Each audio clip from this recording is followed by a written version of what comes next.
Get started. So today we are writing equations from graphs.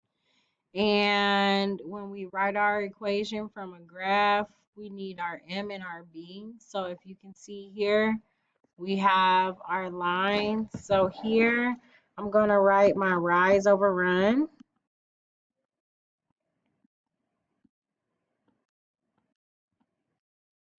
because that's our M. And then I'm going to put B here because that's our y-intercept. So the first thing we're going to do in red, we are going to plot our y-intercept. Remember, our y-intercept is where our line crosses the y-axis. So my line crosses the y-axis at 1. So our y-intercept is 1. Okay? Then from there, we're going to plot 2 points. Remember, you want your point to cross exactly at an X and exactly at a Y. So notice here, I found a point that crossed exactly at an X and exactly at a Y, exactly at an X and exactly at a Y, right? Because now we want to find our rise over run, but we want to make sure we're counting correctly. So as you can see, I changed it to the line to make my life a little bit easier. And so for my rise, I'm going to go up. So you go up 2.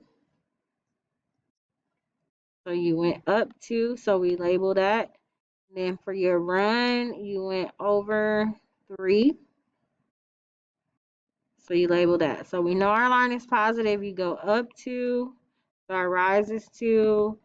Our run is 3. Okay. So up 2 over 3.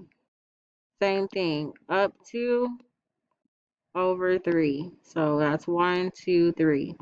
Up 2 over 3. That's how you can find your rise over run. So we have our rise over run. So our M is 2/3, right? We have our M and our B. Now we can write our equation. So our equation is y equals 2/3 x plus 1.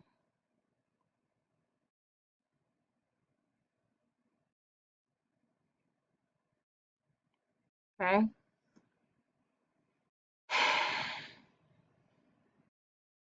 So you have y equals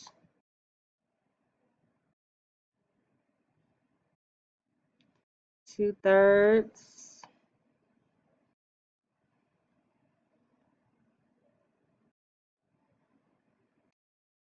So if you click this AB button, you put your 2 here, thirds, X. So go back to ABC. And our B is 1, so we're going to do plus 1. So you go to main plus 1. Okay? You submit. Okay? So you're going to write your equation. But here you need to make sure you have your points in your y-intercept are red dots. In your line, your staircases for rise over run are blue. So you go up 2 over 3. So then for the next one, what you're going to do, you're going to do the same thing. Here, I want you to remember, draw your slope man. Remember, this is positive, this is negative, undefined, and 0 is the slope. That'll help you remember if your lines are positive or negative. Okay, so I'm going to unpause that and you're going